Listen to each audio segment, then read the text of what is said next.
Hi folks, Dr. Big Daddy Rich here with the WBDR, and I'm going to talk to you today about the male mind in a conversation versus a female mind in a conversation. See, the male mind, when it has a conversation, it's thinking that I need to get this conversation over with and to the point as quick as possible, giving the least amount of information as possible, using the least amount of brain power as possible. I guess you could say a male brain is real efficient. Okay?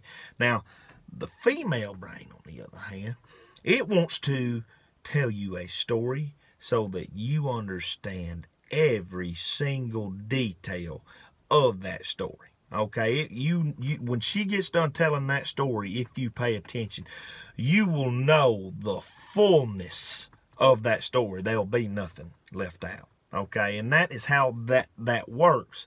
And sometimes when we start rating these conversations, men, least amount of brain activity is greater. Female, the greater the brain activity is better. So if we're down here using a lot of brain activity for the men, it gets aggravating and frustrating. And things may get said or facial expressions may occur that is going to actually upset the one over here that is putting plenty of details in the conversation. So we can do one or two things. We can notice the aggravation here, and we can get aggravated also, or we can kind of start lowering the details of the conversation so that this one here don't actually have an aneurysm. All right, so for instance, a male subject is at work and he runs into an altercation. We'll just say Jeff and Chris got into it on the telephone, and he heard about it from Jeff's buddy. Okay, and he goes home and he had a pretty good day, and the wife's going to say, "How was your day today, sweetheart?" And he's going to say, "Oh, it was good." And usually when he says good, that means he don't want to talk about anything else that day. But he knows deep in his heart that's not going to be good enough. He's going to have to give more than that. And she says, "Well, anything special happened?" "Yeah, you know, Jeff and Chris kindly got into it today." "Oh, my word, really? What happened?" "Well, I reckon Chris had took a little too long on some lunches or something or another, and then Jeff saw it on GPS and called him on it, and they got into it." "Well, what'd they say?" "I don't know. I just know Chris got mad and hung up." "What did Jeff say?" "I don't know. I didn't talk to Jeff. I talked to his buddy." Boom. End of the conversation. That's all we need. That's all we need to know. That's it. Done. All right. The female, on the other hand, if they had the same type situation happen, they would come home and they would say, "You're not going to believe what happened today." "What happened?" "Oh my goodness. You know Amber, she stopped by our house at lunch. You know Amber?" I don't think I know Amber." "You know Amber." I don't think I know Amber." "Yes, she's married to Steve, electrician. We saw him over at Walmart the other day in the cereal aisle." "Got it. No Amber." "Okay, yeah, Amber, she was at her house eating lunch, okay, and she, bless her heart, she's just been so stressed here lately. Steve, you know Steve, he got laid off the other day. He's been looking for another electrician job somewhere, and that baby they've got's been staying up all night. She ain't getting no sleep. And after she got through watching Days of Our Lives at lunch, she kind of started falling asleep. And Stephanie's her boss. You know, Stephanie had the kid at Chuck E. Cheese.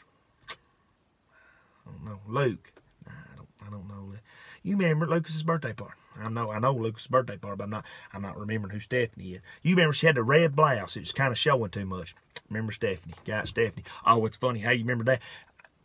Okay, here we go. Stephanie's the boss, right? Okay, she's at work. She finds out about Amber has been going home on her lunches because her boss, she was on a conference call with her, and she was telling about it. Now she's on a conference call with that, and they're wanting to look at GPS, and they're looking at GPS, and they say she's been staying over because she fell asleep. So she calls Amber, and Amber don't answer, and Amber tries to call her back, and they don't answer, and they keep going back and forth, and they get mad.